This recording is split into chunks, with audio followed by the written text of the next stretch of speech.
مڈسٹی ہے، اس کو توڑا نہیں جا سکتا۔ میں نے سنا حدیث پاک، اس میں حیا نہیں، اس کا جو جی چاہے کرے۔ لہذا اس کے لیے ہمیں اس بگڑتے ہوئے کلچر کو سمجھنا پڑے گا۔ یہ کلچر بڑھ رہا ہے، یہ بدکاری، یہ برائی کے کلچر بڑھ رہے ہیں، لیگلائز کیا جا رہا ہے، قانونی شکلیں دی جا رہی ہے بے شرمی بے حیائی کو، اور یہ پابند کیا جا رہا ہے کہ گٹر کے پانی کو تم گٹر کا پانی نہیں بول سکتے۔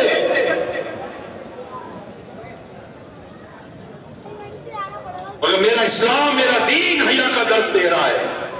دنیا بھر کے عاشقان رسول شب برات منانے والوں، اسلام و دین کی اس حیا کے درس کو جانو، سمجھو، عمل کرو، تو ایسا نہ ہو کہ عذاب قبر ہمیں آ لے۔ حضرت ابو سعید خدری رضی اللہ تعالیٰ عنہ سے روایت ہے، پیارے آقا صلی اللہ تعالیٰ علیہ وآلہ وسلم نے ارشاد فرمایا،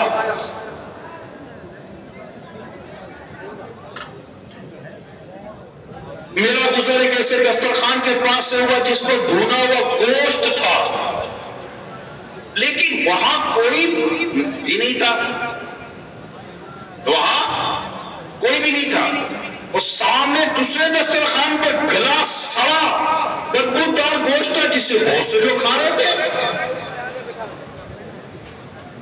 میں نے پوچھا جبرائیل یہ کون لوگ؟